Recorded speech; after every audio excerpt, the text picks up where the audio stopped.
The bullet shattered the schoolhouse window just as Miss Emma Hawkins finished writing arithmetic on the blackboard. Her chalk clattered to the floor as 20 children froze in their seats, morning sunlight streaming through the fresh hole. "In the glass, under your desks," she ordered calmly, though her heart raced. Outside, a black-clad rider disappeared into the tree line, leaving only dust and silence behind. When she opened the door, a note waited, nailed, crude, and threatening. "Leave Timber Creek by sundown, Miss Hawkins, or next time we won't miss. Before we jump back in, tell us where you're tuning in from. And if this story touches you, make sure you're subscribed, because tomorrow I've saved something extra special for you." 6 months earlier, Emma Hawkins had stepped down from the westbound stagecoach into the dust of Timber Creek's main street, her carpet bag clutched tight and her letter of appointment from the territorial Governor Crisp in her pocket. The autumn wind had whipped at her neat traveling dress, carrying with it the mingled scents of wood smoke, horse, and sage. The town had regarded her with suspicious eyes.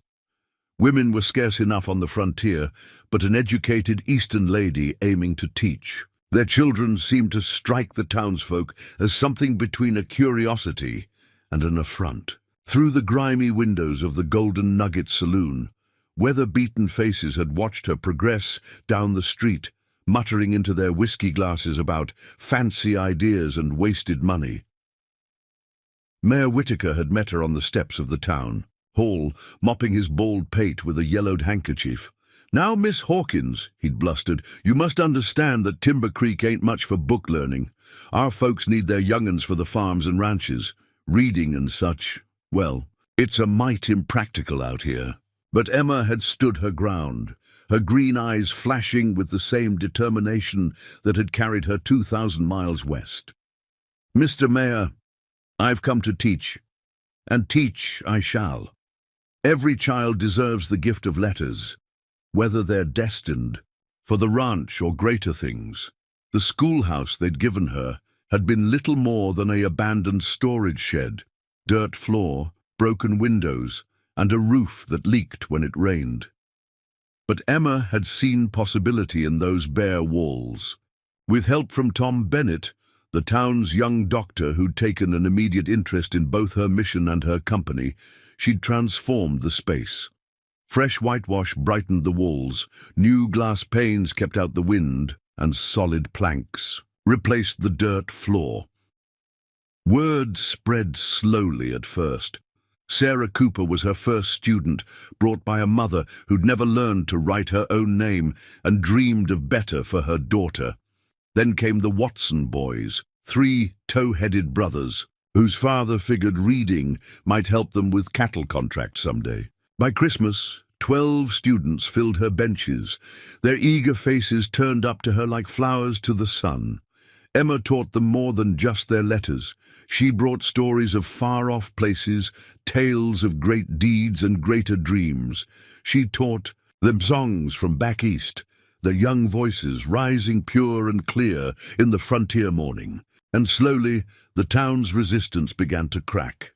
Even old Jake Murphy, who'd been the loudest voice against fancy schooling, changed his tune the day his grandson Tommy proudly read aloud from the family Bible at Sunday service.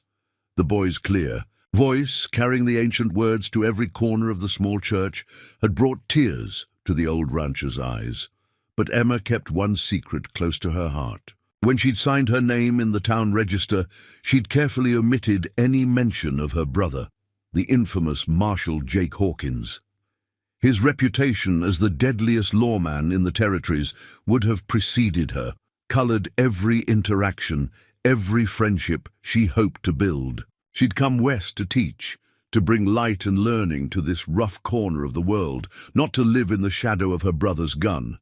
Besides, she told herself as she watched her growing brood of students practice their sums, Timber Creek was too small, too remote to attract the kind of trouble that required a marshal's attention. Here she could simply be Miss Emma, the schoolmarm who brought letters to the frontier.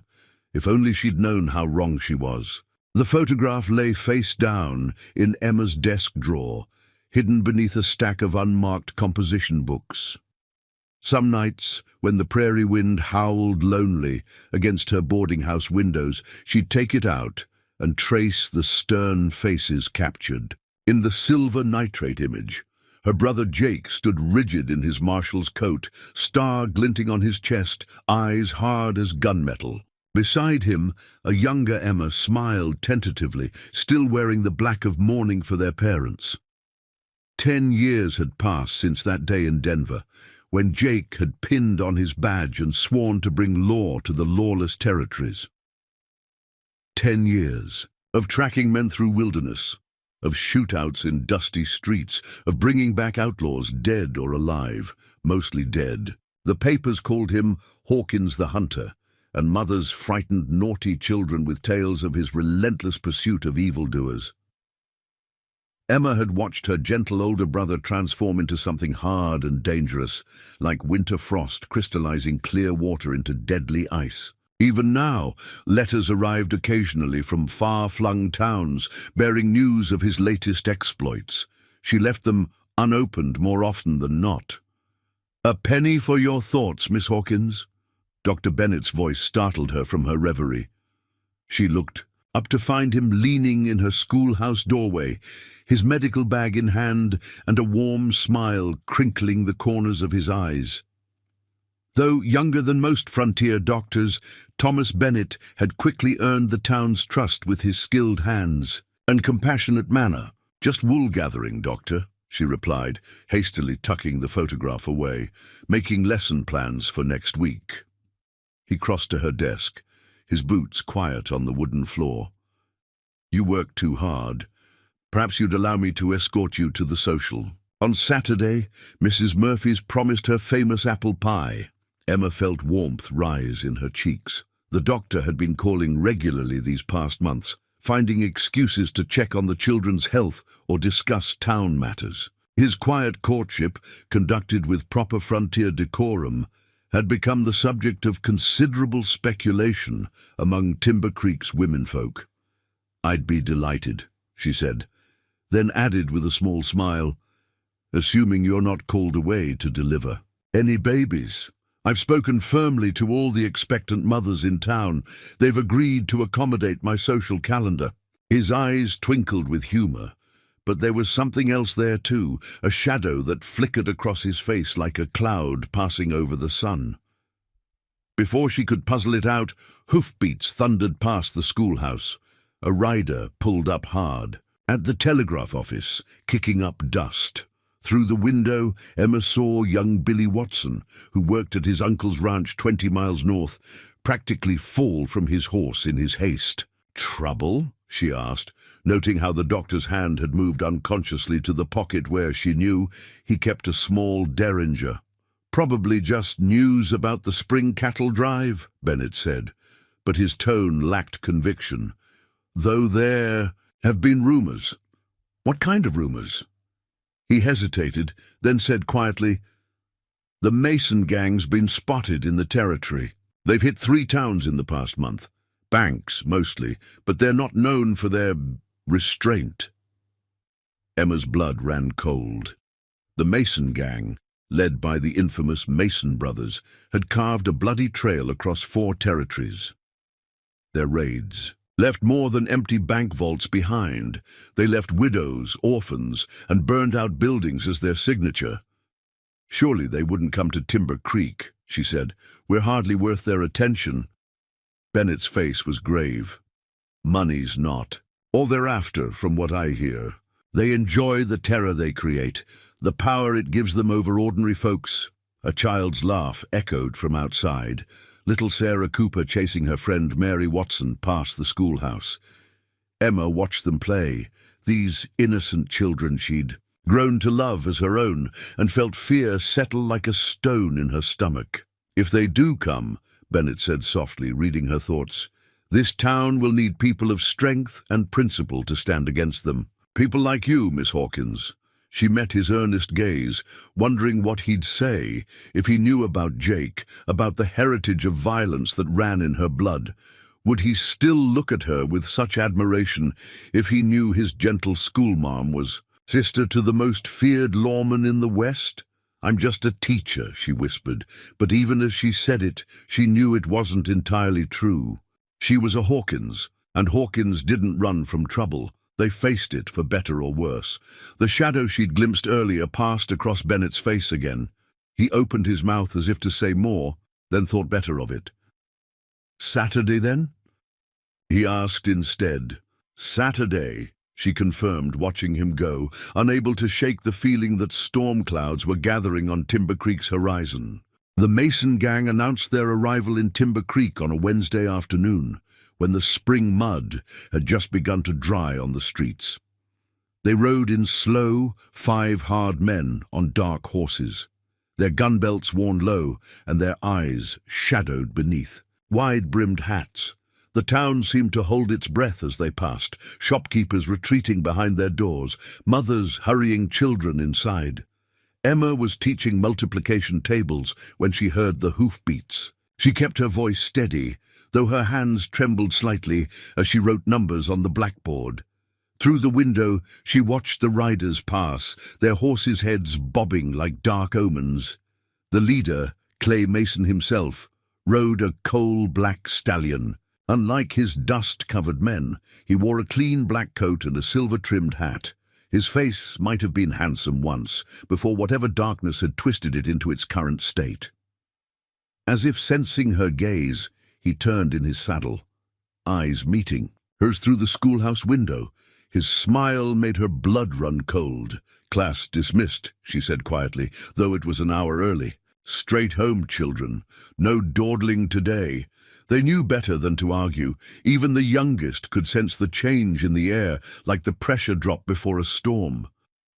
As they filed out, Emma stood in the doorway, counting each small head until all was safely away. The riders had stopped at the saloon, their horses hitched outside like harbingers of doom. Already whispers were spreading through town about who they were, what they might want. Emma heard fragments as parents collected their children. Mason brothers. 3 banks robbed in Montana. Killed the sheriff in Copper Creek. No law here to stop them.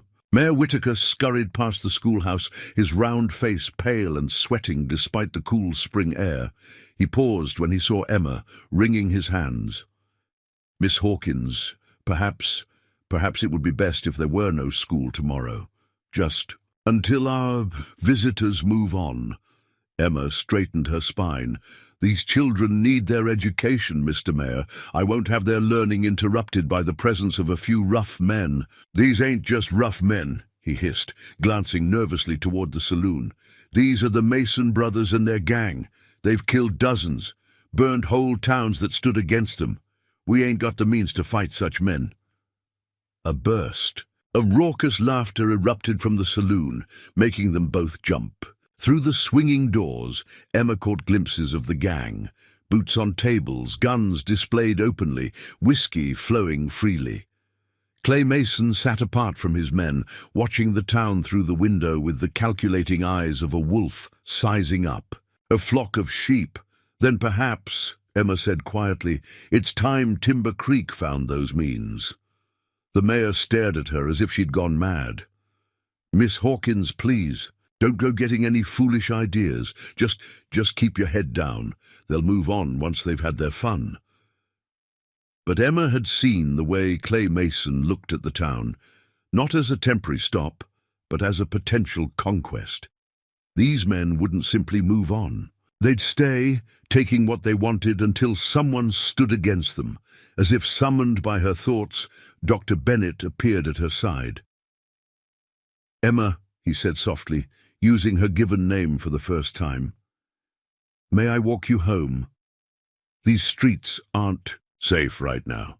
She noticed he wore his coat despite the warm afternoon, the bulk of a revolver visible beneath it. Their eyes met, and she saw her own concerns mirrored in his face. Something was coming to Timber Creek, something that would test them all. Thank you, Dr. Bennett, she said, taking his offered arm. As they walked, she could feel Clay Mason's eyes following them from the saloon window. The shadow of violence had fallen across their small town, and Emma feared it would take more than a doctor's pistol or a schoolmarm's courage to drive it back. She thought of the photograph in her desk, of her brother's stern face and steady gun hand. For the first time in years, she wondered if perhaps Timber Creek might need more than just letters and learning to survive what lay ahead. The town hall's oil lamps cast flickering shadows across worried faces as Timber Creek citizens gathered for the hastily called meeting. 3 days had passed since the Mason gang's arrival, 3 days of increasing tension as the Outlaws made themselves at home in their town. Emma sat between Dr. Bennett and Sarah Cooper's mother, her back straight as a ruler despite her exhaustion. She hadn't slept well, the sound of drunken shooting and shouting from the saloon keeping her awake into the small hours. Clay Mason stood at the front of the room, his presence commanding attention even without his gun belt. His 4 men lounged against the walls, hands never far from their weapons. The gang leader's voice was surprisingly cultured as he addressed the assembled townspeople. "Good people of Timber Creek," he said, smiling like a wolf in a henhouse, "we're simple men with simple needs. Consider us your new protective service. $20 a month from each business, 10 from each household, and we'll ensure nothing unfortunate happens to your fine establishment." "That's robbery!" Old Jake Murphy's voice cracked through the stunned silence. "We're honest folk here. We don't need your kind of protection." Mason's smile didn't waver, but his eyes turned cold. "Mr. Murphy, isn't it? Owner of the largest cattle spread hereabouts?" He walked slowly toward the old rancher. "Be a shame if rustlers hit your herd, or if fire took your barn. Accidents happen so easily out here on the frontier." Emma watched the color drain from faces around the room. These people, her neighbors, her students' parents, were about to submit to tyranny out of fear. She couldn't blame them. They had families to protect, livelihoods to preserve. But then little Tommy Murphy, who just last week had proudly spelled responsibility correctly, tugged at his grandfather's sleeve. "Grandpa," he whispered loud enough to carry in the quiet room, "you said we don't bow to bullies." Emma stood before she could stop herself. "Mr. Mason," her voice rang clear despite her pounding heart, "this is a law-abiding town. We have no need of your services." Mason turned to her, that terrible smile still playing on his lips. "Ah, the schoolmarm. Miss Hawkins, isn't it? You know, I've been watching your little classroom. Fine work you're doing, teaching these children their letters." He took a step toward her. "But perhaps you're teaching them too much, getting above their station, filling their heads with ideas." "Education isn't a station, Mr. Mason," she replied steadily. "It's a right, just like the right to live without fear in one's own town." One of Mason's men snickered. "Ain't you a spitfire, schoolmarm? Boss, maybe we ought to teach her some respect." "Now see here." Dr. Bennett started to rise, but Emma laid a warning hand on his arm. This wasn't the time for violence, not yet. Mason raised an eyebrow at the doctor's reaction, something calculating passing behind his eyes. "First payment's due Friday," he announced to the room. "Anyone thinking of sending for the law should remember marshals can't protect everyone at once, but we'll be here day and night, watching." As the townspeople filed out, Emma felt the weight of Mason's stare. She'd made herself a target.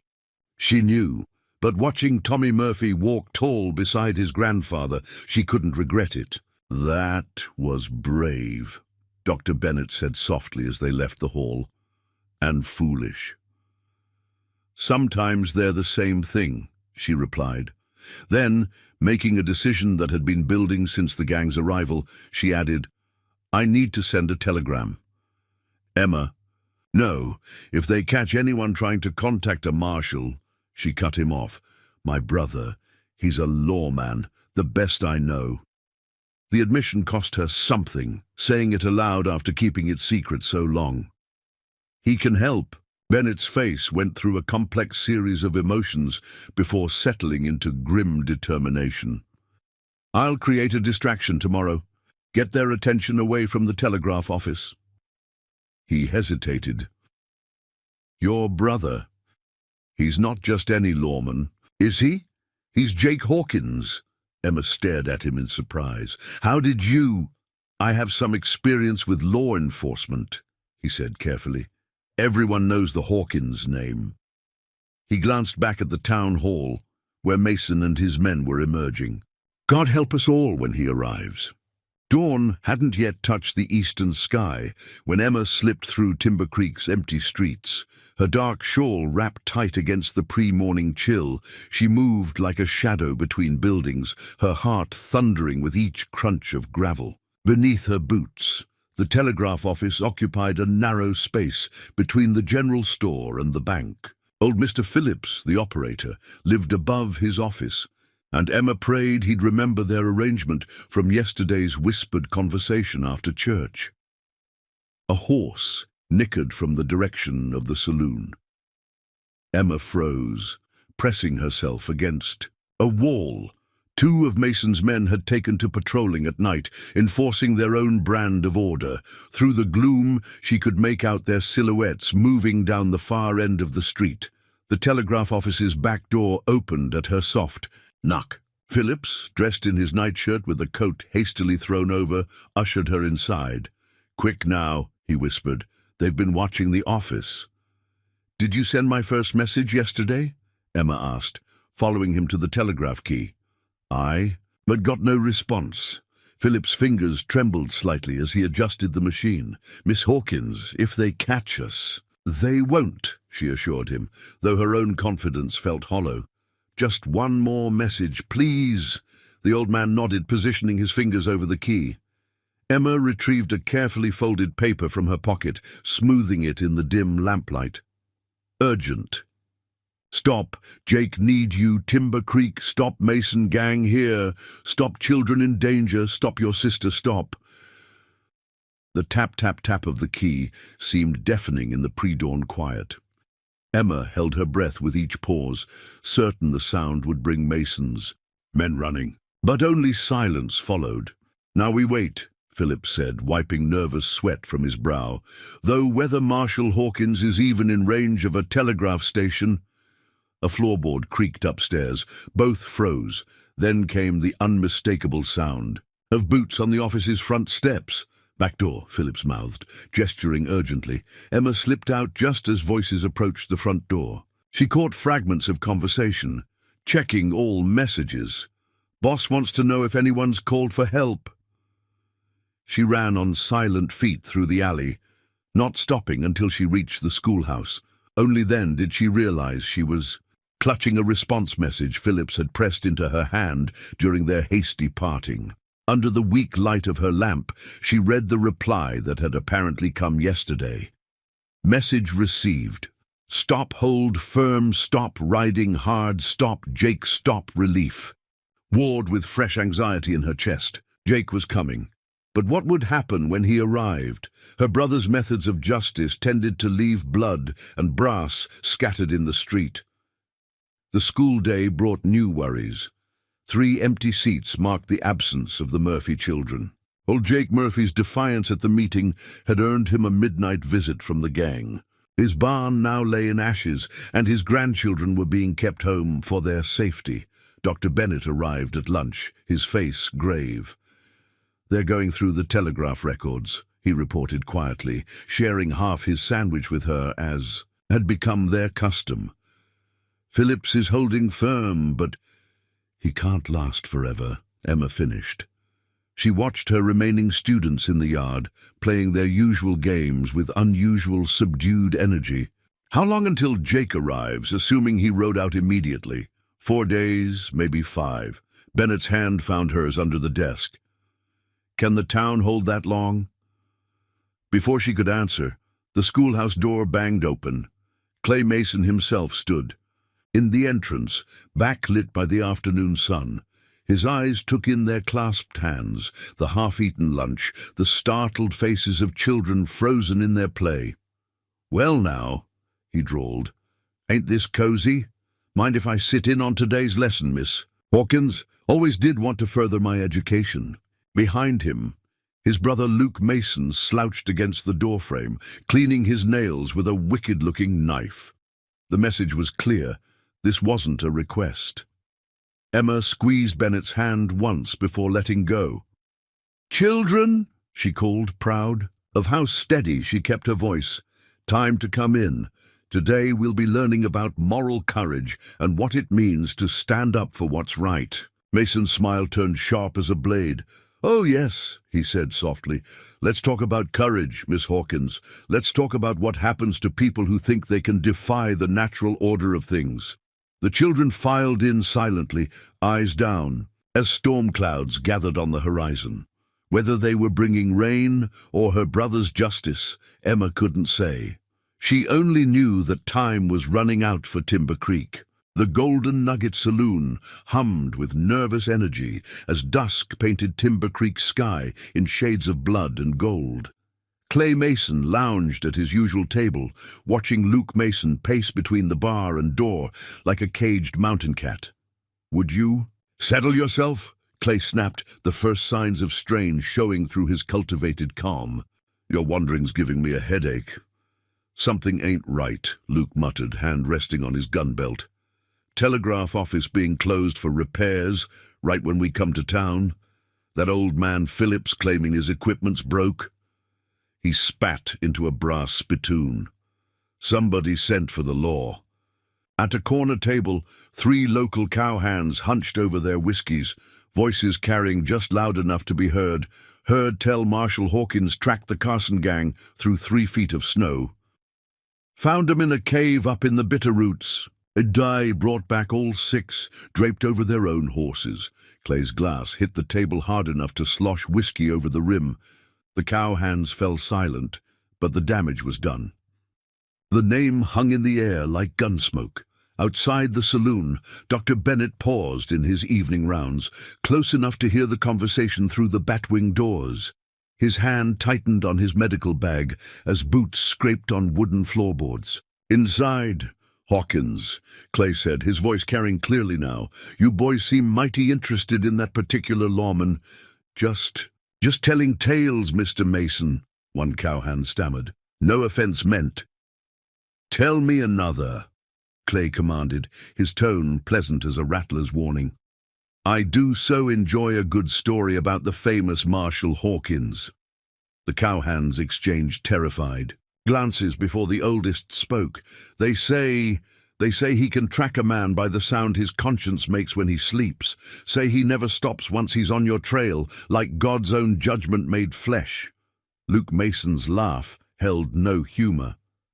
"Superstitious? Nonsense, he's just a man. Men bleed, men die." "True enough," Clay agreed, but his fingers drummed a nervous pattern on the table. "Still, might be time we thought about moving on. This town's getting uncomfortable." Dr. Bennett slipped away before he could hear more, hurrying toward the schoolhouse where lamplight still burned in the window. Emma sat at her desk, grading papers as if the town wasn't balanced on a knife's edge. "They're afraid," he reported without preamble. "The very name Hawkins has them spooked." Emma's pen paused over a student's arithmetic. "They should be," she said softly. "Jake's not like other lawmen. He doesn't know how to give up, how to look the other way. It's why I left. I couldn't bear to watch him transform himself into living justice." "Is it true what they say about his tracking abilities?" "The stories." A small, sad smile touched her lips. "Most are exaggerated, but Jake, he understands evil men, understands how they think, how they run. It's like he can read the darkness in their souls." Bennett pulled up a child's chair, sitting awkwardly. "Emma, there's something I need to tell you about my past." A gunshot split the evening quiet. They rushed to the window to see Luke Mason standing over one of the cowhands, who clutched a bleeding arm. "Next man spreads tales about marshals." Luke shouted, his voice carrying down the street. "Gets it in the head instead of the arm." "I have to go," Bennett said, grabbing his bag. "That wound needs tending." He hesitated at the door. "Emma, when your brother arrives, remember that not everything is as simple as it seems." She watched him hurry toward the injured man, wondering at the weight of unspoken words in his voice. Around her, the town seemed to hold its breath, waiting. Somewhere out there, Jake was riding hard toward Timber Creek, and Emma prayed his arrival would bring justice without the rivers of blood that so often followed in his wake. In the gathering dark, she could hear Luke Mason's voice, tight with barely controlled fear. "You hear me? No more talk of Marshals, no more talk of Hawkins." But it was too late. The name was out there now, whispering on the wind, and even the mighty Mason gang couldn't stop what was coming. Emma stood before her small mirror in the boarding house, pinning her hair for the evening social. Though Mayor Whitaker had suggested cancelling the weekly gathering, she'd insisted they maintain some semblance of normalcy for the children's. Sack! Besides, she thought, straightening her best blue dress, surrendering their traditions meant the Mason gang had already won. A soft tap at her door revealed Dr. Bennett, hat in hand, looking uncommonly neat in a pressed suit. "Miss Hawkins," he said, then corrected himself. "Emma, you look lovely." The warmth in his eyes made her cheeks colour. Over the past months, she'd grown to appreciate more than just his medical skills. His gentleness with frightened children, his quiet strength, the way his hand found hers when she needed support most. "Thomas," she replied, testing the feel of his given name. A commotion from the street interrupted them. Luke Mason's voice rose harsh in the evening air. "Check. Every building. Clay wants that telegraph operator found." Emma's heart seized. Old Phillips had disappeared that morning after the Mason gang's interrogation, taking with him any evidence of messages sent. She prayed he'd made it safely to the next town. "We should cancel the social," Bennett said quietly. "It's not safe." "No." Emma's voice was firm. "These people need hope. They need to know fear hasn't won." She took his offered arm, adding softly, "And I need an evening of pretending we're just a doctor and a schoolmarm, courting properly." His smile didn't quite reach his eyes. "Emma, about what I've been trying to tell you." "There you are, Doc." Luke Mason's bulk filled the boarding house doorway. "Got a patient needs seeing to." His grin was ugly. "Seems old Philip's grandson took a fall. Bad one." Emma felt Bennett stiffen beside her. "Tommy Phillips is 8 years old," she said, ice in her voice. "Accidents happen," Luke drawled, "especially when folks don't cooperate." Bennett squeezed her arm once before releasing it. "My bag's at the office. I'll need to. Already got it here." Luke held up the doctor's familiar black bag. "Boss wants you where he can see you work." The threat was clear. Emma watched helplessly as they led Bennett away, his straight back and measured stride betraying no fear. But she'd seen the shadow cross his face, the same one she'd noticed that first day the gang arrived. The social went ahead as planned, though few attended. Emma moved among the townspeople, offering encouraging words, watching mothers hold their children closer when Mason's men swaggered past the church windows. She noted how Clay Mason himself stayed to observe, his calculating eyes following her movements. Near midnight, Bennett finally returned, his face grey with exhaustion and something darker. He found her by the punch bowl, speaking low. "Tommy will live, but Emma, this has to end." "Jake's coming," she whispered back. 2 more days at most. That may be too late." He glanced around before continuing. "There's something you should know about Clay Mason, about why he chose Timber Creek." He took a deep breath. "I used to... Doc." Clay Mason's voice cut through the quiet church. "Think the Schoolmarms. Had enough of your attention tonight? Come share a drink with real men." Bennett's jaw tightened. "Tomorrow," he promised Emma. "After school. There's something I have to tell you." She watched him go, followed by Clay's mocking laughter. Through the window, thunder rumbled on the horizon, a storm approaching or perhaps something else. Her hand strayed to her pocket where Jake's telegraph response crackled. "Hold firm, stop riding hard, stop." 2 days. The town had to hold together for 2 more days. But watching Tommy Phillips' mother weep quietly in a corner, seeing the bruises barely hidden by the boy's bandages, Emma wondered if they had that long. She was a Hawkins, after all. Perhaps it was time she stopped waiting for her brother's justice and found a way to deliver her own. In her mind, she could hear Jake's voice from long ago. Sometimes, little sister, doing right means getting your hands dirty. She'd argued then, believing in the power of education and civilization to overcome barbarism. Now, watching Clay Mason's men terrorize her town, while Bennett struggled with whatever secret burden he carried, she wasn't so sure. Tomorrow, she decided, tomorrow she would act, whether her heart was ready or not. Morning brought fire to Timber Creek. The general store's storage shed went up in flames just before dawn, a warning to those who hadn't paid the gang's protection money. Emma watched from her boarding house window as townspeople formed a bucket line, Mason's men lounging nearby, making no move to help. Clay Mason sat his horse in the middle of the street, overseeing the chaos like a king surveying his domain, when old Mrs. Peterson stumbled in the bucket line, slopping water on Luke. Mason's boots. The outlaw backhanded her hard enough to send her sprawling in the mud. "That's enough." Dr. Bennett's voice cut through the commotion. He helped Mrs. Peterson to her feet, squaring off against Luke. "These are decent people. There's no need for—" "Decent people pay their debts, Doc," Clay interrupted smoothly. "Speaking of debts, ain't it time you told them all why you're really here, or should I?" Emma, who had started toward the confrontation, saw Bennett go rigid. Around them, the townspeople paused in their firefighting, sensing something significant. "In the exchange." "Not now, Clay," Bennett said, his voice low and dangerous, a tone Emma had never heard from the gentle doctor before. Clay's laugh was cruel. "No? Then maybe it's time I sent a telegram to the federal marshal's office.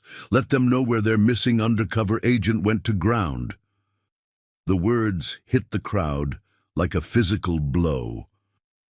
Emma felt her world tilt sideways as Bennett's strange behavior, his mysterious past, suddenly crystallized into horrible clarity. "Thomas?" she whispered, but he wouldn't meet her eyes. "Oh, yes," Clay continued, clearly enjoying himself. "Dr. Bennett here used to ride with a badge, infiltrated the Carson gang last year, got most of them hung. Would have done the same to us, but someone warned us in time." His smile turned vicious. Someone close to him, someone who knew his real purpose. "That's enough, Clay." Bennett's hand had strayed toward his coat, where Emma knew he kept his derringer. "Tell them the best part, Doc," Luke joined in, circling behind Bennett. "Tell them about Jenny." The name seemed to strike Bennett like a physical blow. "She had nothing to do with your wife, wasn't she?" Clay's voice dripped false sympathy. "Such a tragedy. What happened to her after you abandoned her to chase us?" "If you'd just stayed away—" He shrugged. "Well, accidents happen to women alone on the frontier." Bennett moved faster than Emma would have believed possible. His derringer appeared as if by magic, aimed at Clay's heart. "You murderous!" The crack of a rifle cut him off. Bennett's gun went flying as a bullet struck his hand. He fell to one knee, clutching his bleeding fingers as Luke Mason emerged from behind a water trough, rifle smoking. "Now then," Clay said pleasantly, as if nothing had happened, "about that debt. Seems to me you owe us, Doc, for Jenny, for your failure to catch us, and we mean to collect." He raised his voice to address the crowd. "New law in Timber Creek. Any man, woman, or child needs medical attention, they pay us first. We'll decide if the good doctor sees them." Emma started forward, but Bennett's eyes finally met hers, pleading, "Stay back. Don't reveal yourself." She froze, torn between the urge to help and the knowledge that she was the town's last hope if her brother didn't arrive in time. "And just to make sure everyone understands the new order," Clay continued, "school's cancelled until further notice. Can't have the children learning any more dangerous ideas about standing up to authority." He smiled directly at Emma. "Though, perhaps Miss Hawkins would enjoy giving private lessons. My brother Luke's been wanting to further his education." The lewdness in his tone made Emma's skin crawl. She watched helplessly as two of Mason's men dragged Bennett toward the doctor's office, leaving a trail of blood in the dust. The townspeople slowly dispersed, eyes down, spirits broken, but as Emma turned to go, she caught a glimpse of something in Bennett's face. Not defeat, but calculation. Whatever his past, whatever secrets he carried, he wasn't finished fighting. Yet neither was she. Tonight, she decided. Tonight she would make her move, Marshal or no Marshal. The Mason gang had ruled through fear long enough. She didn't see Clay Mason watching her go, didn't see him turn to his brother with a quiet order. Search the doctor's office. Find everything you can about his communications with the Marshals. Office and Luke. Find out if he's been helping anyone send telegrams. It's time we reminded this town what happens to people who defy the natural order of things. The storage shed continued to burn behind them, its smoke staining the morning. Sky like an omen of darker things to come. Night had fallen by the time Emma slipped through the back door of the doctor's office, a basket of fresh bandages clutched in her hands. She found Bennett at his desk, awkwardly wrapping his injured hand by lamplight. The proud set of his shoulders had told her he'd been expecting her. "You should have told me," she said softly, setting down the basket and taking over the bandaging. His skin was fever-warm under her touch. Would it have made a difference? He winced as she pulled the bandage tight. Would you have trusted a failed lawman? A man who couldn't even protect his own wife? "I trusted the man who cared for this. Town's children who stood up to bullies." She tied off the bandage with gentle fingers. "That hasn't changed." A bitter laugh escaped him. "Hasn't it? Clay Mason destroyed everything I loved because I thought I could bring him to justice. And now," he gestured at his injured hand, "I can't even hold a scalpel steady." Emma's mind raced through possibilities. "But you can still teach someone else to help. Sarah Cooper's mother was a nurse during the war, and Tommy Murphy has steady hands. He could learn to assist." Bennett stared at her. "Emma, they'll kill anyone who helps me treat patients without their permission. Not if we're careful. Not if we work in secret." She leaned closer, voice dropping. "The old mining office behind the chandler's shop. It's been empty for months. We could set up a hidden clinic there, create a network of lookouts. The children could carry messages. No one pays attention to playing children. It's too dangerous. If they catch you, more dangerous than letting them control who lives and dies in this town." She straightened, and for a moment Bennett saw something of her brother in her stance. "I've spent my life running from violence, trying to build a world of learning and civilization, but some men only understand force." A sound at the window made them both freeze. Emma doused the lamp while Bennett drew another derringer from his desk, his backup weapon. They waited in tense silence until a whispered voice came. "Doc, Miss Hawkins, it's Tommy Phillips." Emma opened the back door to admit the bandaged boy. His face was pale but determined in the moonlight. "Gangs searching houses," he reported. "Looking for proof about who's been sending telegrams. They're heading this way." Bennett cursed softly, pulling a leather satchel from beneath a floorboard. "My reports to the Marshal's office. Records of the gang's movements." He thrust the satchel at Emma. "Take them. Hide them somewhere they'll never look." "The schoolhouse," she decided. "Under the floorboards beneath my desk. They won't suspect." Boots clumped on the front porch.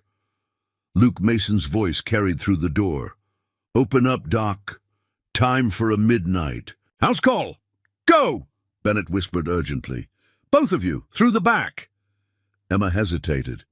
"Thomas, I'll be fine. They need me alive to control the town." His good hand caught hers, squeezed once. "Emma, whatever happens, your brother isn't the only one who knows how to play a long game." She understood then. He'd been gathering evidence all along, building a case against the gang, even as he played the simple country doctor. Just as she'd hidden her own identity, he'd worn a mask of peaceful intentions while working toward justice. Emma and Tommy slipped into the night as the front door crashed open. They crouched in the shadows, watching Mason's men ransack the office, while Bennett stood calmly in their midst, empty hands raised. Only Emma saw the fury burning behind his controlled expression. Later, after hiding the satchel and seeing Tommy safely home, Emma sat at her desk in the darkened schoolhouse. On a fresh sheet of paper, she began to write, "Dear students, school may be closed, but learning never stops. Tomorrow, meet me at the old oak tree by the creek. Bring only yourselves and willing hearts. There are lessons that can't be taught in daylight and battles that can't be won with guns alone." In the street outside, Mason's men continued their searches. But in quiet homes throughout Timber Creek, children prepared for a different kind of education, one that would teach them how to resist tyranny from the shadows. And somewhere on the dark prairie, a lone rider pushed his horse harder, following an invisible trail toward the town that needed him. Jake Hawkins was coming. Emma just prayed her resistance could keep the town alive until he arrived. The old oak tree by the creek had stood witness to generations of Timber Creek's children at play. Now, in the grey light before dawn, it watched over a different kind of gathering. Emma counted heads as her students arrived in 2s and 3s. 12 brave souls who'd heeded her secret message. "Remember," she whispered as they huddled close, "you're playing a game called Messenger. If anyone asks, you're learning about the Pony Express." Sarah Cooper raised her hand, just as she would in class. "But we're really being spies, ain't we, Miss Hawkins?" "Are we?" Emma corrected automatically, then smiled. "And yes, in a way. Each of you has a route to watch. Tommy, you take Main Street. Mary, the backs of the stores. Sarah, watch the saloon, but from a safe distance." She assigned each child a section of town, showing them how to pass information using innocent-seeming signals. A hair ribbon untied meant danger approaching. A dropped handkerchief marked a message hidden in the hollow fence post behind the general store. As the sun rose, the children scattered like morning mist, their games indistinguishable from normal play to any watching eyes. But Emma saw how Tommy Murphy's marbles game gave him a clear view of the Mason gang's comings and goings, how Sarah Cooper's skipping rope routine carried her past every major building in town. By noon, she had her first intelligence. Clay Mason had ridden out with 2 men, leaving Luke to watch the town. Dr. Bennett was being kept under guard in his office, treating only those who could pay the gang's steep prices. And most importantly, a shipment of rifles was due to arrive for the Outlaws the next day. Emma kept her schoolmarm's routines, visiting the general store, exchanging pleasantries with townspeople. But each conversation carried hidden meaning. Lovely weather for hanging washing meant the coast was clear. "Looks like rain," warned of gang members nearby. "Might need medicine soon," identified those needing secret medical care. She found unexpected allies. Mrs. Peterson, still sporting bruises from Luke Mason's attack, offered her root cellar as a hiding place. Old Jake Murphy, his barn in ashes, volunteered his ranch hands as armed backup when the time came. The resistance grew, quiet as a prairie stream underground, while above ground the Mason gang's control tightened. Luke Mason took particular pleasure in enforcing his brother's rules, dealing out casual cruelty like playing cards. Emma was checking the hollow fence post when she heard the screams. Running toward the sound, she found Luke Mason standing over young Billy Watson, who'd been caught passing a message about the rifles. "Playing games, boy?" Luke's boot drew back for another kick. "Let's play a new one." "Stop!" Emma's voice cracked like a whip. "He's just a child." Luke turned, eyes glinting with malice. "Awful protective of these brats, ain't you, Miss Hawkins? Makes a man wonder what you're teaching them." She forced herself to stay calm, channeling the steel she'd seen so often in her brother. "Reading, writing basic sums. Though I'm happy to demonstrate, Mr. Mason. Perhaps you'd like to learn how to spell your name properly?" The mockery hit home. Luke's face darkened as titters came from watching townspeople. His hand dropped to his gun. "Maybe it's time someone taught you proper respect." "Luke!" Dr. Bennett's voice rang from his office doorway, where he stood flanked by guards. "That boy's father paid good money for treatment yesterday. Damaged the merchandise, and Clay will want to know why you're cutting into profits." Luke spat in the dust, but stepped back. "Get him out of here," he growled to Billy's waiting friends.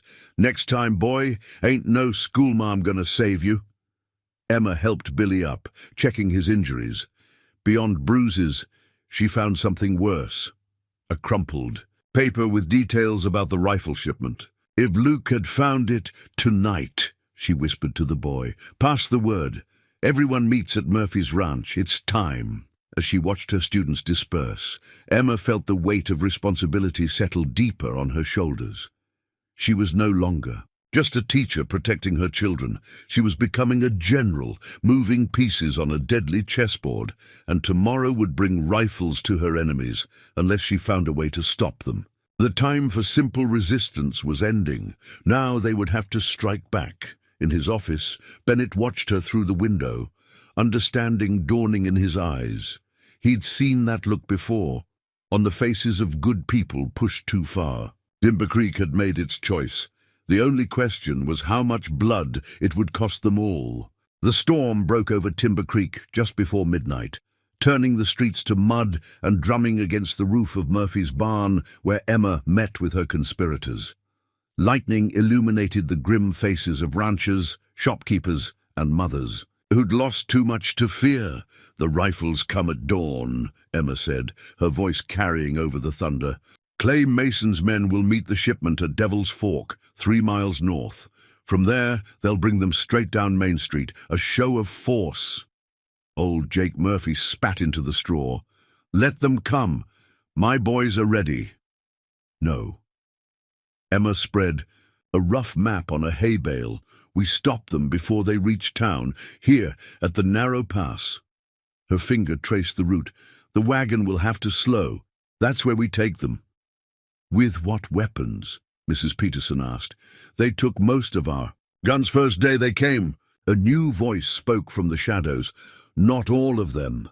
Dr. Bennett limped into the lamplight, his bandaged hand cradled against his chest. Behind him, Tommy Phillips carried a heavy canvas bag. "Thomas!" Emma moved to support him. "How did you—" "Your students are clever smugglers." He managed a weak smile.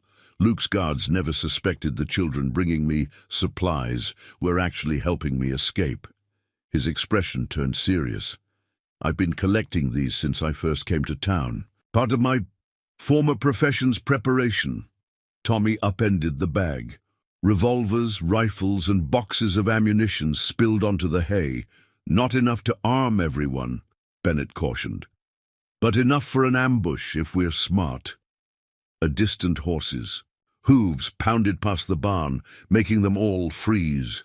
Through gaps in the walls, they watched Luke Mason ride by, checking the town's lockdown. But there was something else in his posture, tension, like a man expecting trouble. "They're nervous," Bennett observed. "Clay's been pushing the men harder, posting extra guards. They know something's coming."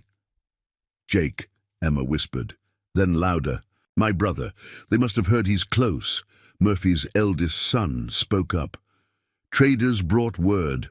Marshal Hawkins was seen crossing the big river yesterday, riding hell for leather, they said. Then we move tonight." Emma's voice hardened with decision. "Before those rifles arrive, before Clay Mason can fortify further," she turned to the assembled townspeople, "I won't force anyone. This is your choice." One by one, they stepped forward. Mothers who'd seen their children terrorized, farmers who'd lost crops and cattle to the gang's protection fees, shopkeepers whose livelihood bled away one demand at a time. "Good." Emma began assigning positions. "Murphy's boys, you'll take the high ground here. Mrs. Peterson, your cellar connects to the old mine tunnel. Can you get our shooters into position behind the bank?" As she spoke, Bennett watched her transform. Gone was the gentle schoolmarm who taught children their letters. In her place stood a tactician, a leader, every inch Jake Hawkins's sister, another. Bolt of lightning split the sky, and in its flash they saw a rider on the distant ridge. For a moment he seemed to pause, silhouetted against the storm clouds. Then he was gone, like a ghost on the wind. "Was that?" Tommy Phillips began. "No." Emma shook her head.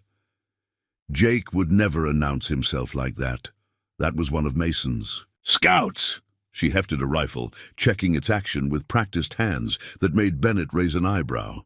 "Which means we have less time than we thought. They'll run the rifles through early, trying to beat my brother here." "You've done this before," Bennett said softly, "behind your school books and lessons." She met his eyes.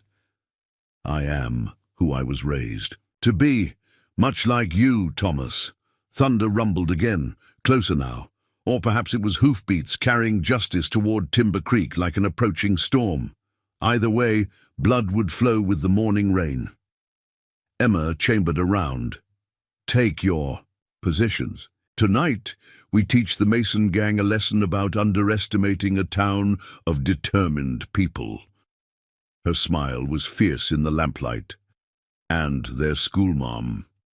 They moved out into the storm, shadows among shadows, while behind them, Dr. Bennett whispered a prayer, though whether for their success or their souls, even he couldn't say. Dawn painted the sky blood red over Devil's Fork, as Emma and her ambushers lay in wait.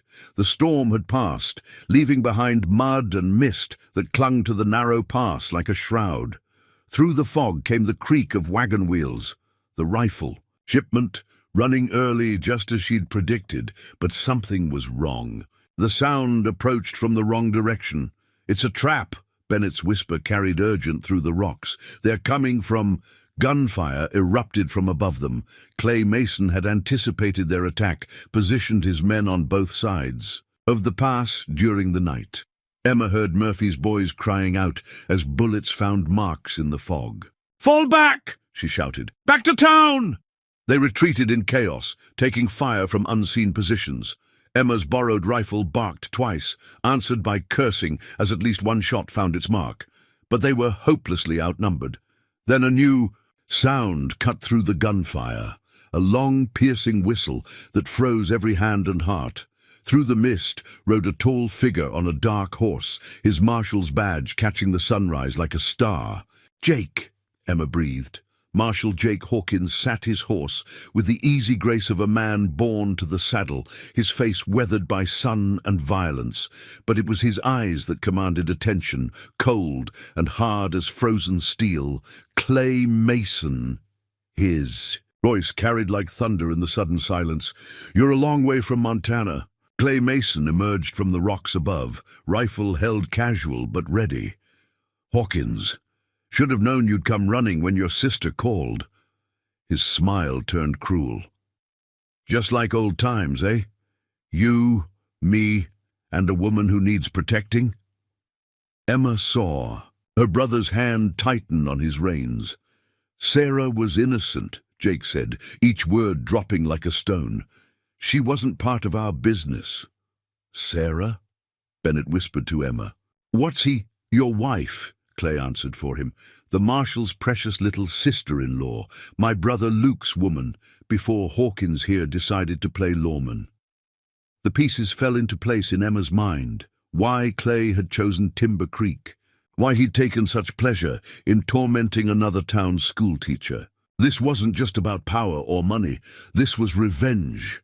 "You killed her," Jake stated flatly, "after I arrested Luke, after the judge sentenced him to hang." "Luke escaped that noose, Marshal, no thanks to you." Clay's voice dripped venom. "And Sarah, she chose wrong, chose law over love, had to show other women the price of such choices." His eyes found Emma. Still teaching that lesson today. Jake's coat cleared his holster so fast, Emma barely saw the movement. "Off your horses," he commanded Mason's men, "guns on the ground, or I paint these rocks with your boss's blood." Clay laughed. You always did think you were fastest, Hawkins, but I've got 30 men to your one. Even the great Marshal can't. The sound of multiple hammers cocking interrupted him. From the rocks emerged Murphy's boys, not retreating, but circling behind on Emma's signal. From the other side came Mrs. Peterson's group, armed with bayonets, smuggled weapons, and from the town rode a dozen more men, led by old Jake Murphy himself. Count again, Emma called up to Clay. While you watched the pass, we emptied the town of every able hand. For the first time, uncertainty flickered in Clay Mason's eyes. He looked from Jake's steady gun to the armed townspeople, then back to his own men, who suddenly seemed fewer than before. Last chance, Jake said quietly. Surrender or die. But either way, you answer for Sarah. Clay's rifle snapped up. Like hell, I... 3 shots cracked as one. Jake's Colt, Emma's rifle, and Bennett's Derringer. Clay Mason toppled from the rocks, dead before he hit the ground. In the echoing silence, Luke Mason's voice screamed from somewhere in the fog. Clay! You bastards killed Clay! What happened next would burn itself into Timber Creek's memory forever. Fog swirled through Devil's Fork like smoke from Satan's own chimney as Luke Mason burst from cover, guns blazing in both hands. His face was twisted into a mask of grief and rage, all pretense of civilization stripped away. You killed my brother. Each word was punctuated by a shot. You killed him like you killed Jenny. But it was Dr. Bennett who stepped forward, his injured hand still holding the smoking Derringer. No, Luke, you killed Jenny, you and Clay. Luke's guns swung toward the doctor. What are you talking about? She was my wife. She was a federal agent. Bennett's voice carried clearly in the stunned silence. My partner. We'd been tracking your gang for months when she got close to you. Too close. His good hand clenched. She fell in love with the man she thought you were. Emma watched. Her brother's face changed as understanding dawned. The Denver operation, Jake said softly. 2 years ago. That was your wife. Bennett nodded. When she discovered the truth about Luke's connection to the Mason gang, she tried to bring him in quietly, thought she could save him. His laugh was bitter. Clay made sure that couldn't happen. Liar! Luke's guns trembled. She betrayed me, chose the law over love, just like Sarah did. She chose justice, Bennett corrected. And you chose to let your brother kill her for it. Emma stepped forward, her rifle still trained on Luke. That's why you really came to Timber Creek, isn't it, Thomas? Not just to gather evidence. You knew they'd eventually come here. I've been following them for 2 years. Bennett admitted, feeding information to the Marshal's office, waiting for them to make a mistake. When I heard about a schoolteacher named Hawkins, he met her eyes. I knew they wouldn't be able to resist. You used my sister as bait. Jake's voice held dangerous quiet. No, Emma interrupted. He protected me, warned me, and when the time came, he armed us to protect ourselves. She smiled grimly. Though I suspect he didn't know I'd been preparing. For something like this, my whole life. Luke's laugh held an edge of madness. The proper little schoolmarm should have known any kin of Hawkins would be just as much a killer. Not a killer, Emma corrected. A teacher. And here's today's lesson. Even the smallest town can stand against tyranny if its people stand together. As if to prove her point, the armed townspeople tightened their circle. Murphy's boys on the ridges, Mrs. Peterson's group blocking the pass, old Jake Murphy himself leading the reinforcements from town. Luke Mason saw it too, the last of his. Men were surrendering, dropping weapons, raising hands. He was alone. It's over, Luke, Bennett said quietly. Jenny would want you to face justice properly. For a moment it seemed Luke might surrender. His guns lowered slightly. Then, with a roar of rage, he swung both revolvers toward Emma. Die like your kind should. 3 shots rang out as one. Jake's Colt, Bennett's Derringer, and Emma's rifle. Luke Mason spun like a badly handled puppet, guns firing harmlessly into the air as he fell. In the end, it was Bennett who reached him first. Luke Mason looked up at the doctor with dying eyes. "Jenny," he whispered, did she really love me?" Bennett's voice was gentle. "Yes, the man she thought you were." Luke Mason died then, his last breath carrying something that might have been regret. As the townspeople began securing the remaining gang members, Emma found herself between her brother and Bennett. Jake studied the doctor with unreadable eyes. "You used my sister to catch them," he said finally. "No," Bennett replied steadily. "I came here tracking killers and found something worth protecting, worth fighting for." His eyes met Emma's. "Worth loving, if she'll have a broken-down lawman trying to make things right." Jake's hand moved to his gun, then stopped as Emma stepped between them. "I'm not Sarah," she said firmly, "or Jenny. I'm Emma Hawkins, and I choose my own path." She took Bennett's good hand in hers. "Including who I love." Jake looked between them for a long moment. Then, slowly, he nodded. "Timber Creek," he said thoughtfully, "seems to have all the lore it needs." The victory at Devil's Fork wasn't the end. By mid-morning, word reached Timber Creek that the remaining Mason gang members, those who'd stayed behind to guard the town, had barricaded themselves in the schoolhouse. They held 3 children hostage: Tommy Phillips, Sarah Cooper, and little Mary Watson.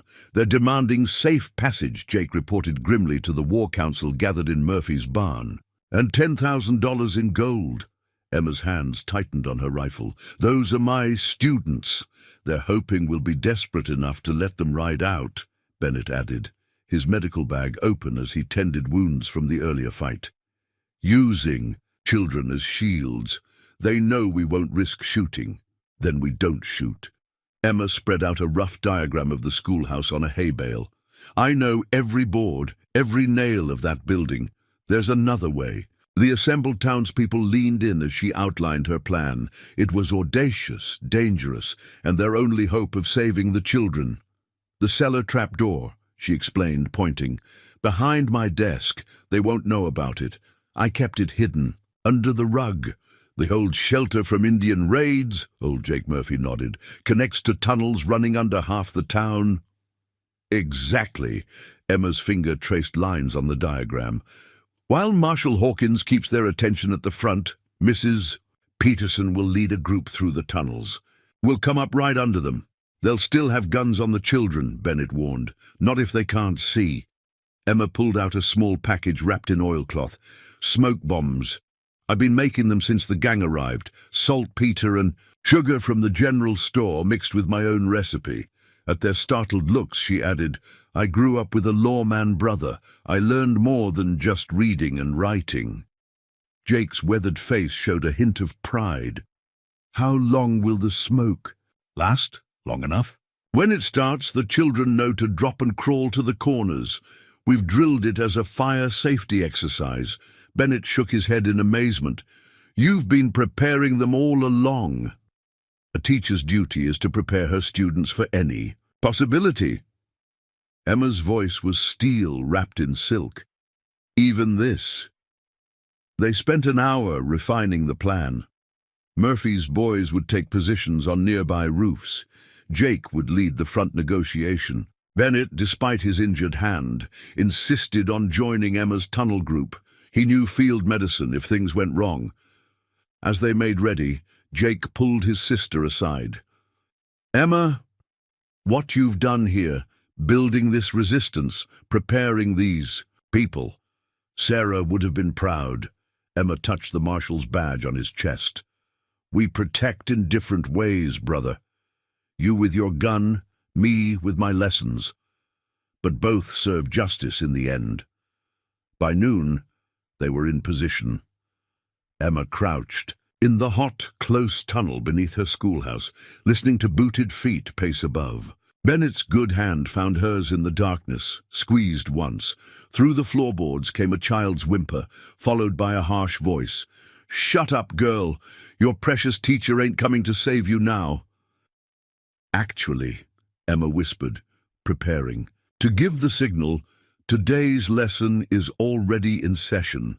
She lit the first smoke bomb's fuse, ready to teach the Mason gang's remnants their final lesson about underestimating a frontier schoolmarm and her determined town.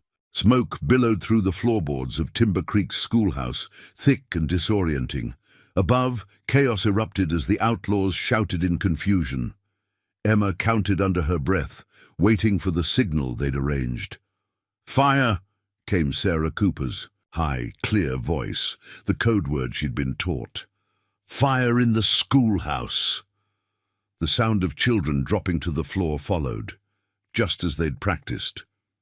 Emma nodded to Mrs. Peterson, who swung the trapdoor up with surprising strength for a woman her age. Smoke poured down into the tunnel, but they were ready, with wet cloths over their faces. Jake's voice boomed from outside. "Mason gang, you've got one chance to surrender. Come out with your hands up." The answering gunfire was wild, panicked. Emma emerged from the trapdoor into her classroom, now a hazy battleground. Through the smoke she made out shapes, her students crawling exactly where they should be, the outlaws stumbling blind near the windows. "The devil are they?" One gang member coughed. "Can't see a blessed thing." "Watch the doors." Another shouted, "Don't let them, kids." Bennett's derringer barked twice from the tunnel entrance, followed by Mrs. Peterson's ancient but accurate rifle. Two shadows fell among the desks. Emma moved silent as a ghost through her classroom, years of knowing every creaky board now paying off. There, Tommy Phillips, exactly where he should be in the front corner. She touched his shoulder and felt him relax at her familiar grip. A bullet splintered the blackboard near her head. One of the outlaws was firing blind, spraying lead in desperation. "Come on then," he screamed. "Face us like men." "First lesson," Emma called, her voice seeming to come from everywhere in the smoke-filled room. "Assumptions can be deadly." More townspeople emerged from the tunnel as Jake kept the gang's attention divided with calls for surrender. Emma heard Sarah Cooper's soft whimper and moved toward it, finding the girl exactly where she'd been told to hide, but Mary Watson was missing from her assigned corner. A rough voice came through the smoke. "Got one!" "Don't nobody move or the girl gets it." Emma's heart froze. Through a gap in the smoke, she saw the biggest of the outlaws holding Mary Watson up as a shield, his gun pressed to her temple. The girl's eyes were wide with terror, but she managed to raise two fingers at her side, the signal for behind. Emma understood instantly. The brute was standing in front of her desk, not knowing about the trap door just behind his boots. "Marshal!" the outlaw shouted. "We're coming out. Try anything. She dies first." "Actually," came Bennett's calm voice from somewhere in the smoke, "first you might want to learn about leverage." The trapdoor opened beneath the outlaw's feet. He fell with a startled cry, his grip on Mary loosening just enough.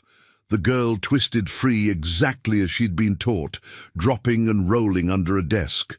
Emma's rifle cracked once. The outlaw didn't. "Get up! Second lesson," she announced to the remaining gang members. "Education is power." The smoke was thinning now. Through it, the outlaws could finally see their situation, surrounded by armed townspeople emerging from the tunnel, covered by Murphy's boys through the windows, and with Marshal Hawkins blocking any escape through the door. "Third lesson," Emma continued, her rifle rock steady. "Communities stand together." One by one, the remaining Mason gang members dropped their weapons. As Jake and the townspeople moved in to secure them, Emma did a final count of her students. All safe, all exactly where they'd been taught to go. Bennett appeared at her side, his good hand steady on his derringer. "Quite a lesson plan, Miss Hawkins." "The day's not over yet," she replied grimly. "Look."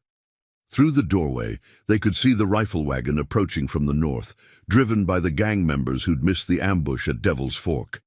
They were about to have company. "Fourth lesson coming up," Emma announced, checking her rifle's load. "Sometimes the hardest tests come at the end of class." Thunder rumbled in the distance as Timber Creek prepared for its final examination. The rifle wagon thundered down Timber Creek's main street, its drivers unaware they were rolling into a trap. Emma watched from the schoolhouse window as Jake positioned their forces with hand signals. Murphy's boys on the rooftops, Mrs. Peterson's, a group behind water troughs and barrels, Bennett directing the townspeople to cover from the doctor's office. "Remember," Jake called softly to his impromptu army, "we want them alive if possible. These men have appointments with a federal judge." Emma's students were safely locked in the church basement with armed parents standing guard. Now the schoolmarm stood ready with her rifle, wondering if her brother noticed how naturally she'd taken to this role, or if he'd always known this. Steel lay beneath her educator's exterior. The wagon reached the center of town before its drivers noticed something was wrong. The street was too quiet. The previously cowed townspeople were nowhere to be seen, and in the middle of the road stood Marshal Jake Hawkins, his badge catching the late afternoon sun. "That's far enough," Jake's voice carried clear and cold. "Throw down your weapons and step away from the wagon." The lead driver's response was predictable. He went for his gun. Jake's Colt barked once, sending the man's weapon spinning away, along with most of his trigger finger. All hell broke loose. The remaining gang members dove for cover behind the wagon, using the rifles in the back to lay down withering fire. But they'd played into Emma's hands. The wagon was now exactly where she wanted it. "Now!" she shouted. Tommy Phillips, who'd insisted on helping despite his mother's protests, yanked a hidden rope. A carefully constructed barricade of barrels tumbled from the livery stable's hayloft, rolling down the street toward the wagon. The outlaws were forced to scatter or be crushed. That's when Bennett's group opened fire from the doctor's office, picking off gang members as they abandoned their cover. Murphy's boys on the rooftops kept anyone from escaping down side streets. Emma herself took careful aim at the wagon's horses, shooting their harnesses. The frightened animals bolted, taking the wagon with them until it crashed into the water. A trough, spilling rifles across the muddy street. "Surrender!" Jake called again. "You're outflanked and outgunned!" Most of the remaining outlaws seemed ready to give up, but 3 made a desperate break for the schoolhouse, perhaps hoping to take hostages again. They didn't know Emma had prepared for this too. As they reached the schoolhouse steps, the ground gave way beneath them. The carefully weakened porch, its supports cut almost through during the previous hostage crisis, collapsed into a pit lined with Mrs. Peterson's rose bushes. Emma almost felt sorry for them as they landed among the thorns. "Your brother's not the only one who knows about setting traps," she told the closest outlaw as she covered him with her rifle. The last gang member standing was the wagon's second driver, a hulking brute named Jones, who'd earned a reputation for unnecessary cruelty. He stood in the street, a rifle in each hand, looking wildly for escape. "Give it up, Jones," Bennett called, limping forward with his derringer raised. "It's over." "Nothing's over." Jones raised both rifles. "I ain't hanging. I'll take half this." "Town with me first!" He opened fire, spraying bullets in every direction. Bennett dove for cover, his injured hand striking the ground hard enough to draw a cry of pain.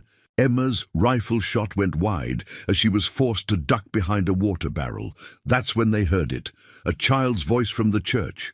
"Miss Hawkins, look out!" Little Mary Watson had somehow slipped away from the basement. She stood in the church doorway, pointing urgently. Emma turned to see Jones drawing a bead on her with his second rifle. Time seemed to slow. Emma knew she couldn't bring her rifle around fast enough. Jones's finger tightened on the trigger. 3 shots cracked as one, Jake's Colt, Bennett's Derringer, and a third from an unexpected source. Tommy Phillips stood in the livery stable door, holding one of the fallen gang's revolvers in hands that didn't shake. Jones toppled face first into the mud, his unfired rifle clattering away. Silence fell over Timber Creek's main street, broken only by the settling creak of the wrecked wagon and the distant roll of thunder. The last battle was over. Jake moved efficiently, securing prisoners with help from Murphy's boys. Bennett checked the wounded, directing townspeople to assist. And Emma gathered Tommy Phillips and Mary Watson close, checking them for injuries while delivering a stern lecture about following safety instructions. But her heart wasn't really in the scolding. They had all grown beyond simple classroom rules today. As the sun set behind the buildings, painting the street gold, she looked at her town with new eyes. Shopkeepers and farmers bound prisoners with grim satisfaction. Mothers emerged from hiding places, rifles still held competently in their hands. Children helped collect scattered weapons under the watchful eyes of armed parents. They had all learned lessons today, teacher and students alike. Lessons about courage, community, and the price of freedom. Lessons written not in chalk but in gunpowder and blood. And looking at Thomas Bennett across the street, she knew the hardest lesson was yet to come, learning to build something new from the ashes of the old. 2 weeks after the Mason gang's defeat, Emma stood before her restored classroom, watching morning sunlight stream through the new window panes. The bullet holes had been patched, the floors scrubbed clean, and her students' artwork once again brightened the walls. But something fundamental had changed in Timber Creek's little schoolhouse. Perhaps it was the way her students carried themselves now. Backs a little straighter, eyes a little sharper. They had learned things no teacher would wish upon children, but they had also discovered their own strength. "Time for class," she called, ringing the brass bell that had survived all the fighting. They filed in differently too. Tommy Phillips, his father's spare revolver now officially his own, hung his gun belt by the door with quiet pride. Sarah Cooper and Mary Watson sat together, their friendship forged stronger by shared danger. Even little Billy Watson walked taller, despite his healing bruises. "Today," Emma announced, picking up her chalk, "we return to our regular lessons. But first—" The schoolhouse door opened, admitting Marshal Jake Hawkins. Her brother's presence still commanded attention, but the children no longer showed fear, only respect. "Apologies for interrupting, Miss Hawkins," he said formally. "But I've news the town should hear." Emma nodded. "Children, let's move to the town hall." They walked together through Timber Creek's changing streets. The damage from the fighting was mostly repaired now, but other changes were more permanent. Gun belts hung openly on shopkeepers' hips. Women moved with new confidence, many having discovered they could shoot as straight as any man. And everywhere, people nodded respectfully to the schoolmarm who had helped lead their resistance. The town hall filled quickly. Dr. Bennett arrived, last, his bandaged hand healing well, taking his place beside Emma with quiet certainty. They had not spoken of marriage yet, but the whole town knew it was only a matter of time. Jake stood before them, his marshal's badge gleaming. "Word from the territorial governor," he announced. "In recognition of recent events, Timber Creek has been granted its own sheriff's office, a proper jail will be built, and a deputy assigned." He paused, looking at Bennett. "Dr. Thomas Bennett has been offered the position." A murmur ran through the crowd. Bennett's hand found Emma's, squeezed gently. "Furthermore," Jake continued, "the school board has approved Miss Hawkins' request. Timber Creek will have a proper schoolhouse built by spring, with room for twice the students." Emma felt tears threaten. She had fought so hard for that expansion, never expecting approval so soon. "And finally," Jake's voice softened, "I've been asked to make this town my permanent headquarters. It seems the governor feels Timber Creek has proven itself a worthy base for territorial law enforcement." The crowd erupted in cheers. Emma felt her heart swell. Her brother would stay, helping build the civilization she had always dreamed of. Later, as the sun set behind the prairie horizon, Emma sat at her desk preparing lessons. Bennett, soon-to-be Sheriff Bennett, leaned in her doorway, his good hand holding a small box. "I've been carrying this since before the gang arrived," he said quietly, waiting for the right moment.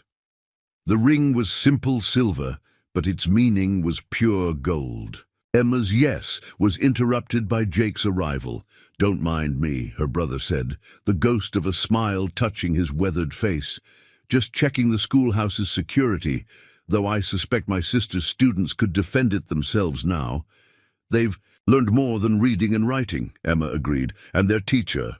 Jake asked softly. "What has she learned?" Emma looked at her brother.